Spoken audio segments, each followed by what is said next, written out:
Hindi kami flat earther, o mga naniniwala na flat ang mundo sa modernong panahon. Nakakatawa isipin na pagkalipas ng maraming panahon ay muling magbabalik ang flat earth theory o FET. Pero sa maniwala kayo at sa hindi, kung ngayon nyo lang ito nalaman, ay pinagtatalunan na naman ito ngayon. Matagal na itong naresolba sa mga nagdaang kasaysayan ng mundo. Pero muli itong nabuksan sa mga recent years. At nagkaroon ng advocacy at followers. Malalaki at sikat na pangalan pa ang mga kabilang dito. Hindi sana priority ng channel na ito ang topic na ganito dahil naniniwala ang channel na ito na hindi naman dapat pagtalunan ang bagay na ito. Pero dahil sa nakaraang moon mission ng Artemis II ay napilitan ako na bahagyang pag-usapan ang bagay na ito. Dahil disappointed ako, hindi ako gagamit ng masyadong malalalim na astronomical subjects. Practical at easy to grasp and understand ang gagamitin ko na paliwanag sa dalawang ito. Sisikapin ko na maipaliwanag ito sa human plain language at earth-centered approach. Sa mababaw na pananaw lang po tayo magsasalita. Alin ba talaga ang totoo? Flat Earth o Globe Earth? Hindi ang alinman sa dalawa ang nakakabigla. Kundi ang nakakabigla ay dahil muling nabuhay ang debate tungkol dito, kaya hanggang ngayon ay pinagtatalunan pa rin. Pero paano kung sabihin ko na pareho silang tama? Bago yan ay balikan muna natin ang recent world news sa space program papunta sa moon. Disappointed ako sa moon mission ng Artemis II space program ng NASA, nitong nakaraan lang na April 1 to 11, 2026. Makalipas ang mahigit 50 taon mula sa huling nagpadala ng tao sa moon ng NASA sa Apollo program na aking nakamulatan. Ang naabutan ko na bahay namin ay maraming babasahin tungkol sa Apollo missions. Kaya nang arap akong maging astronaut. Alam ng mga taga-subaybay ng channel na ito na mahilig ang inyong lingkod sa astronomy kahit mula noong batang musmos pa. Kaya hindi ko ito mapapalagpas. Disappointed ako dahil ito sana ang inaasahan ko na madaling mapapatunayan na mali ang flat earth theory. Saludo ako sa 4 na matatapang na astronauts na naglagay ng kanilang buhay sa panganib para sa mission na ito.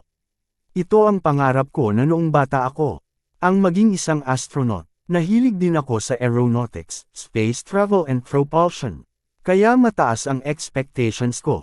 Lalo na at not satisfactory ang mga ipinakita ng India at China sa kanilang moon missions. Pero puro kapalpakan ang nakita ko. Ang ibig kong sabihin ay hindi ito katulad ng inaasahan ko sana. Una, napakatagal ng update ng NASA, kaya ang dami tuloy naglabasan ng mga unofficial videos at pictures. Nauna pa nga ang mga passenger sa mga eroplano na mag-cover ng Artemis rocket launch.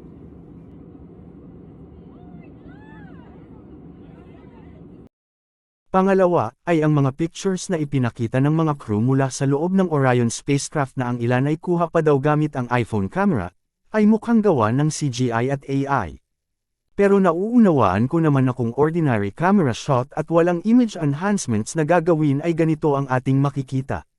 Malabo, may silaw, at may mga reflections. Pangatlo, ay ang picture ng Earth. Mukha itong kaduda-duda. Naglabas pa ng 2 larawan. Ang isa maliwanag at ang isa ay madilim. Ang iniisip tuloy ng mga tao ay kuha sa umaga at kuha sa gabi. Pero kung susuriin ay paanong umaga at gabi ito samantalang ang mga hugis ng ulap o cloud formation ay halos hindi na bago. Nagpaliwanag naman na kuha daw talaga ito sa gabi kaya lang ay nag-adjust ng camera upang makita ang surface ng Earth. Nauunawaan ko naman yun pero sana sinasabi agad sa caption man lang. Ganon kasi noong araw eh. Ang isa pang napuna ng publiko ay wala pa ring mga stars sa background gaya ng dati. Kaya naglabas naman sila ng may stars na sa background at kita pa ang planet Venus. Nauunawaan ko naman na sa outer space ay iba ang view ng mga stars at nakafocus ang camera sa subject. Pero kung tutusin ay mas maganda pa ang kuha ng Apollo 17 sa Earth, more than 50 years ago, na tinawag na Blue Marble. Nauunawaan ko naman na kuha sa araw kasi ang larawan ng Apollo 17, at sa gabi itong kuha ng Artemis II na ginamitan ng computer enhancements para makita ang surface ng Earth mula sa dilim. At pagdating naman sa lunar surface ay mas maganda pa ang kuha ng Apollo 11 noong 1969, kaysa sa kuha ng Artemis II ngayong 2026. Mas realistic ang kuha noon kaysa ngayon na mukhang CGI at AI ang gumawa. Pero nauunawaan ko naman na ang Apollo 11 naman kasi ay naglanding sa moon pero itong Artemis II ay flyby lang o dumaan lang. Ang mission ng Artemis II ay umikot lang sa far side ng moon upang itala ang pinakamalayo na narating ng tao sa outer space, muling kunan ng far side of the moon, at tiyakin ang ligtas na paglalakbay sa mga susunod na space flights.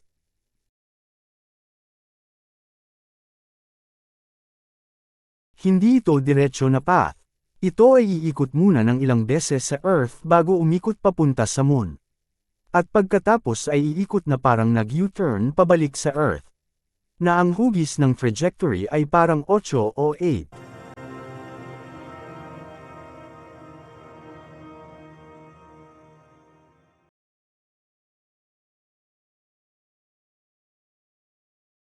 Pero bukod pa dyan ay ganito talaga ang actual na trajectory ng Artemis II. Kung isa sa alang-alang ang galaw ng Moon at Earth around the Sun, isa itong masalimot na bahagi ng dynamics of space travel.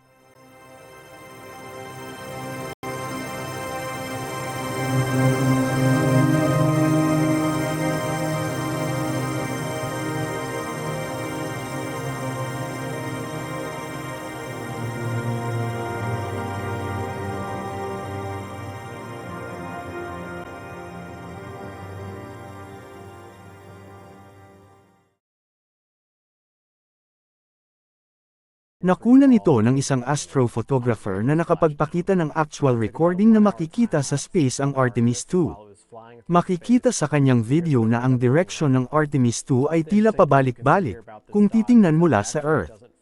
Ito ay dahil hindi naman nga diretsyo ang trajectory ng path ng Artemis II. Gaya ng nakita natin sa flight plan ng NASA para sa Artemis II.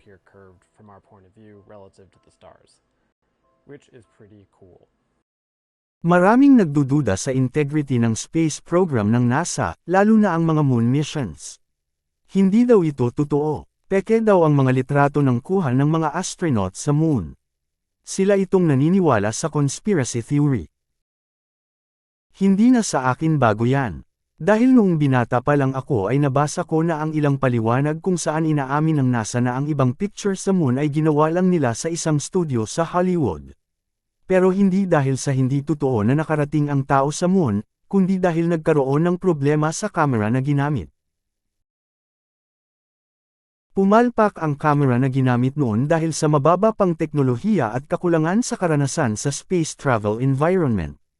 Pero dahil sa kasagsagan noon ng space race sa pagitan ng Amerika at Russia, ay hindi makakapayag ang Amerika na mapahiya sila at maunahan ng Russia kaya ginawa nila ito sa studio na parang Hollywood-style na cinematic and realistic production.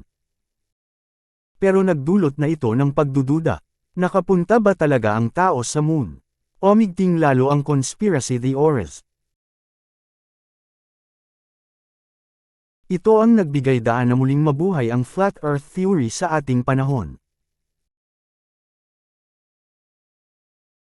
Ang mga naniniwala sa flat earth theory o ang tinatawag ngayon na flat earthers, ay ang batayan ay ang ordinary practical observation sa mundo. Pero ang talagang malalim na batayan ng karamihan ng mga flat earthers ay ang Biblia. May patunay daw sa Biblia na flat ang earth. Narito ang ilang halimbawa. Sinasabi daw sa Bible na may dulo at hangganan ang mundo. Sinasabi din na may 4 na sulok ang mundo. Ang kalawakan o firmament daw ay isang solid glass. Ang mundo daw ay hindi gumagalaw. Bilog ang mundo pero hindi globo. May puno sa Biblia na nabanggit na makikita saan man sa mundo. At may napakataas na bundok na nakikita ang lahat ng kaharian sa mundo. Ganito naman talaga ang paglalarawan sa mundo at kalangitan ayon sa banal na kasulatan. Kaya ganito ang ancient Hebrew cosmology. Ang totoo ayon sa Biblia, ang langit at lupa ay iisa lang. Ang langit ay bahagi ng daigdig. At ang langit sa Hebrew ay mga tubig dahil ang root word ng Hebrew word na shamayim ay mga tubig. Ang tinatawag na firmament sa English Bibles ay ang Hebrew word na rakia. Ang ibig sabihin ay spread out o kumalat o bumalot. Ito ay binanggit na sa Genesis pa lang. Ito ang kinaroroonan ng tubig na nasa ibabaw. Sa ibabaw nito ay ang world of Elohim, ang heaven of heavens, at ang throne of Elohim. Sa ilalim nito ang windows of heaven o floodgates of heaven. Ang earth naman ay may circle na siyang mundo natin. Sa ilalim ng earth ang foundations of the earth. Mayroon ding foundations of heaven. Sa ilalim ng lahat ng ito ay ang Sheol o daigdig ng mga patay. Dahil sinabi sa Job chapter 11, verse 8 na ito ay nasa pinakailalim. At ang dragon ay nasa kalaliman ng mga tubig sa ilalim na ito. Ganito ang ancient Hebrew cosmology. Ang sansinukob ay may tatlong bahagi. Ang Shamayin o langit sa ibabaw, ang kalupaan sa gitna, at ang Sheol sa ilalim. Kaya kung tutusin ay hindi natin sila masisisi dahil ito naman talaga ang nakasulat sa Bible. Ito ang dahilan kaya nagsulputan ang Flat Earth Theory, lalo sa ngayon na mayroon ng internet at mabilis kumalat ang kaalaman. Pero ang modern Flat Earth model ay iba na ngayon. Ginamit ang world map na ang North Pole ang nasa gitna at ang South Pole ang nasa gilid, gaya ng logo ng United Nations. At ginamit ang modern satellite image world map para sa kanilang illustration.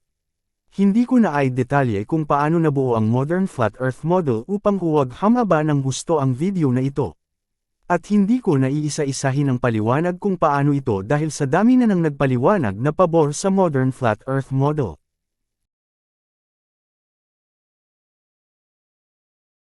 Pero ang daigdig ba talaga ay flat circle?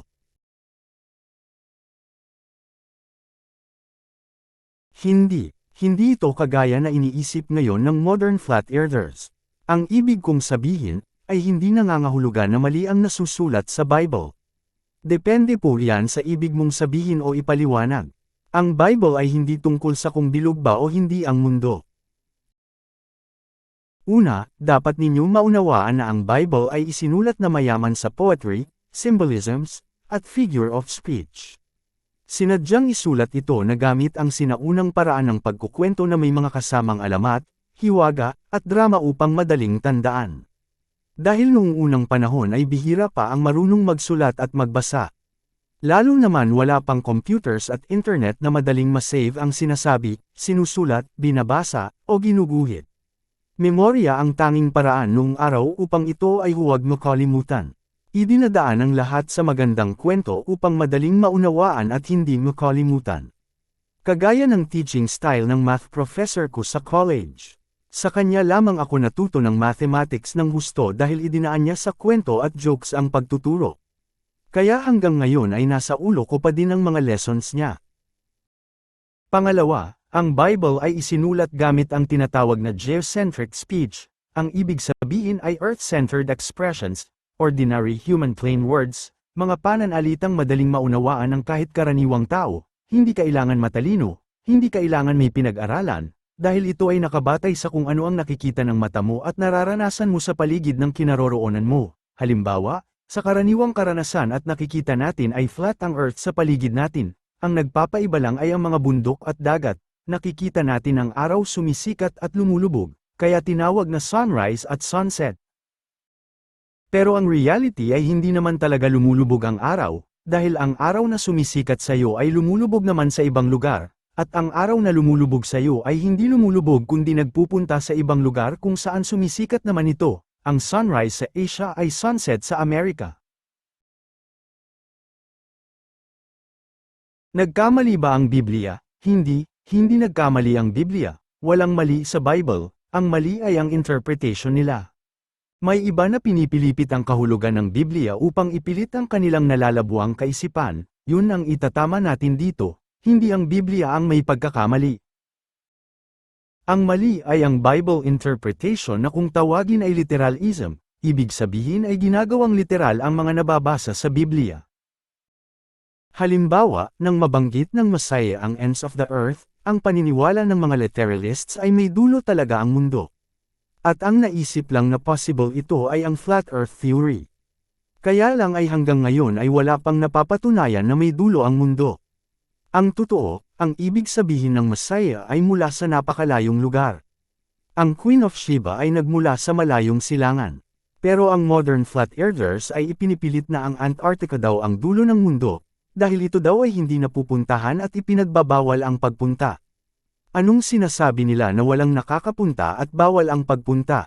Samantalang ang pamangkin ko sa Samar na nakatira sa Tondo ay ilang beses nang nakapunta sa Antarctica at pabalik-balik pa dahil yun ang trabaho niya. Kaya hindi po totoo ang claim na ang end of the world ay ang Antarctica at walang nakakapunta. May mga naniniwala naman na literal na may 4 na kanto ang mundo dahil ito daw ang sinasabi ng Biblia. Gaya ng nakasaad sa Revelation 7, verse 1, na nababanggit ang 4 corners of the earth.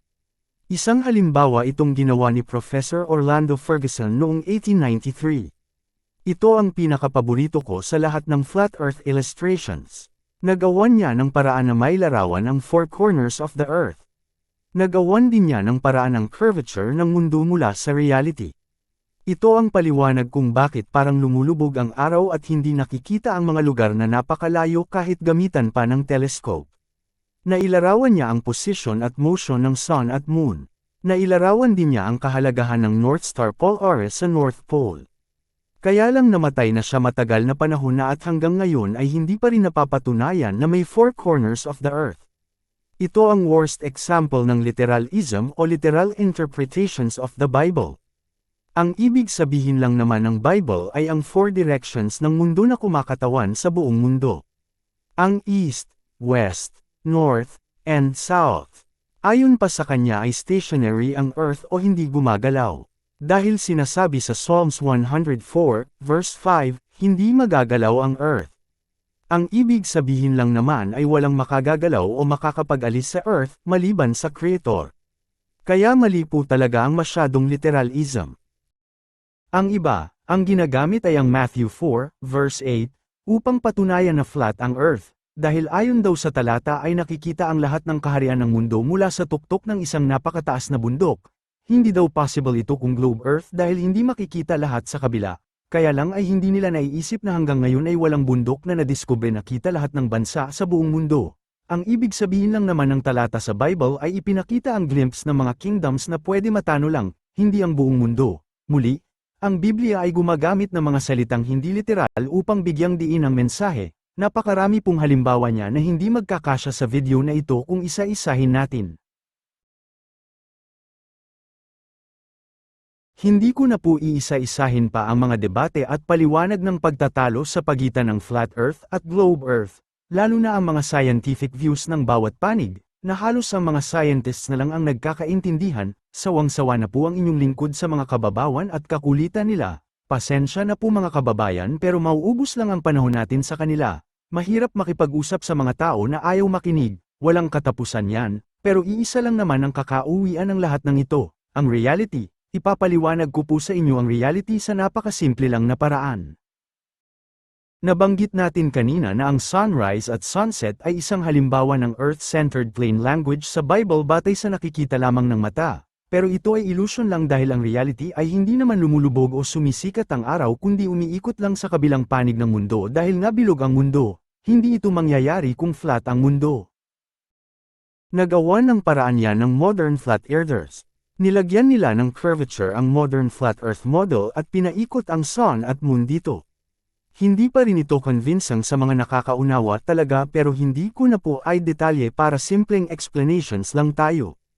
Ipagpalagay na natin na tama ito without accepting. Pero may nakakalimutan pa rin sila. Ito ay ang moon phases. Pinag-aralan ko ang mga simulations ng phases of the moon sa modern flat earth model. Nakita ko na imposible ang phases of the moon sa modern flat earth model. Hindi magtatapat ang phases of the moon at location ng sun batay sa nakikita natin sa reality. Maraming kailangan na ipaliwanag sila. Gaya ng paliwanag ng ilan sa kanila na may sariling liwanag ang moon at hindi umaasa sa sun, kung may sariling liwanag ang moon at hindi umaasa sa liwanag ng sun ay bakit naman ang liwanag ng moon ay laging nakaharap kung saan nandoon ang sun? Mabuti sana kung maka-experience tayo na ang liwanag ng moon ay nakatalikod sa sun. Pero walang ganun sa reality. At higit sa lahat ay ang eclipses ng sun at moon. Ang solar eclipse ay kapag natakpan ng moon ang sun. So ano ang batayan nila sa Bible na mas mataas ang sun sa moon? Ang lunar eclipse naman ay kapag natakpan ng anino ng earth ang moon. Mangyayari lamang ito kapag ang Earth ay nasa pagitan ng Sun at Moon. Na imposible kung flat ang Earth. Kaya ang reality na globe ang Earth lamang ang tanging paraan para maipaliwanag ang eclipses. Na ipapaliwanag din ito ang mga tides o pagtaas ng tubig ng dagat at suba. At ito ang pinakamagandang paliwanag tungkol sa phases of the Moon.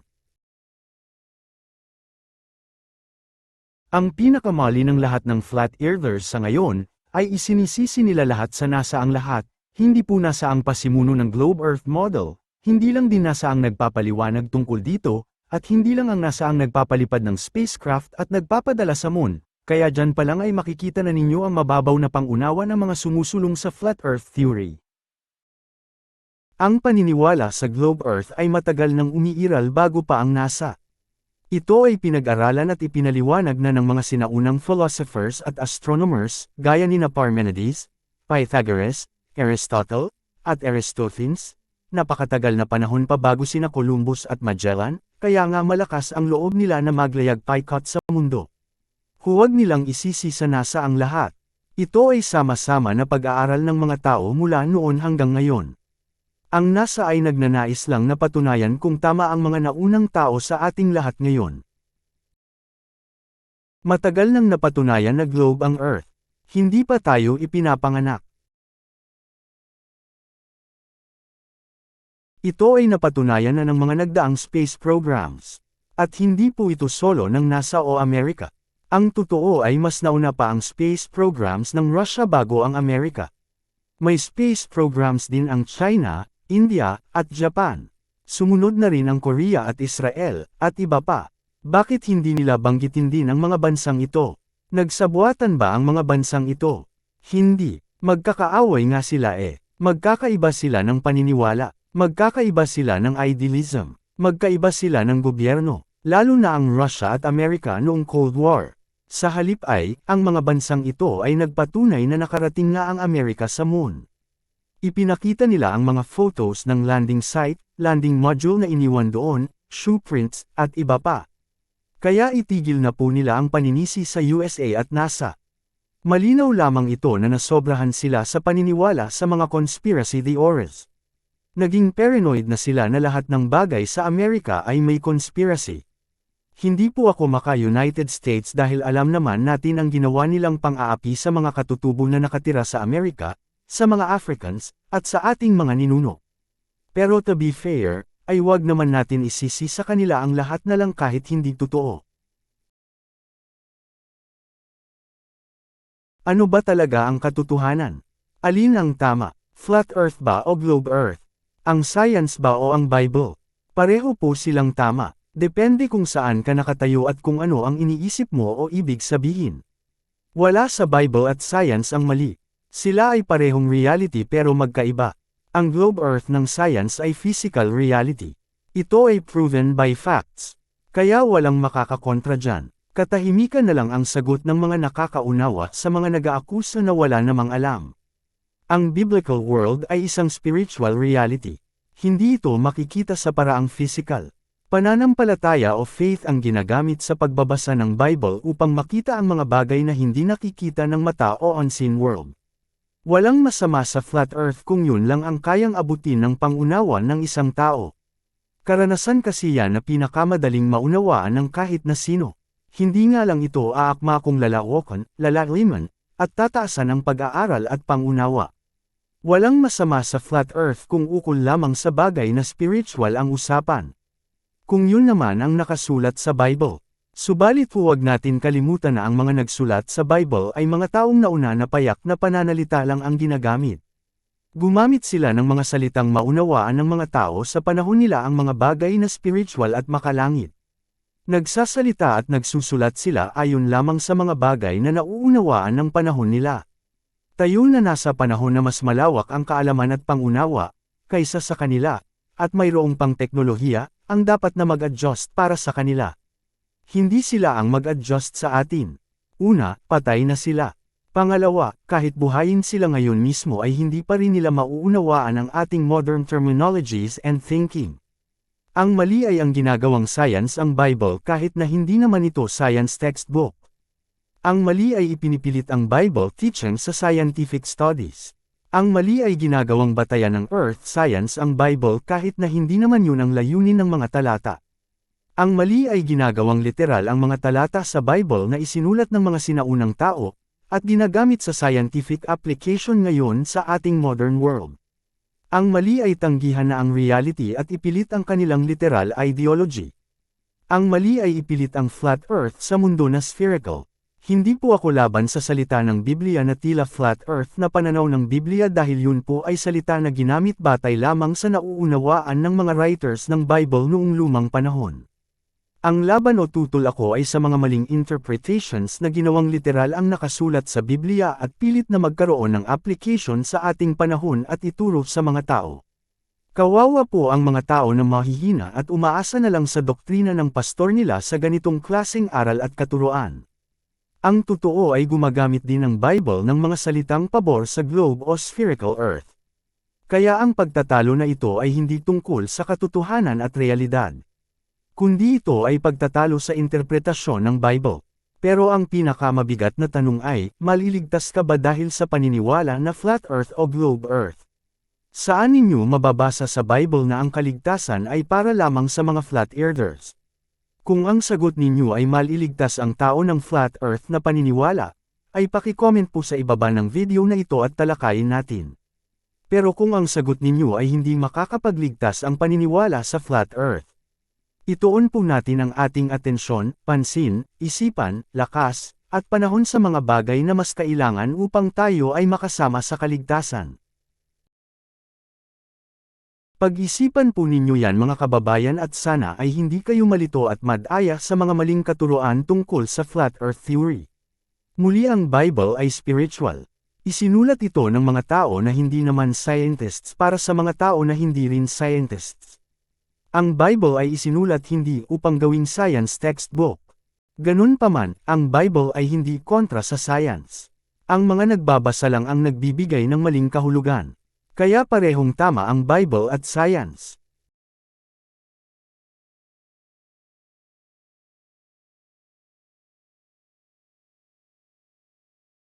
Paki-subscribe upang maging updated kayo lalo na sa mga darating pa na mga videos at announcements. Kung inyo pong mamarapatin, ay bukod po sa pag-subscribe, ay paki-like po ang aming video kung inyong nagustuhan, at paki-suyo na rin po na e-share at huwag kalimutan na pindutin ang notification bell. Kung kayo po ay may katanungan po na, at anumang concern ay paki-comment po sa ibaba.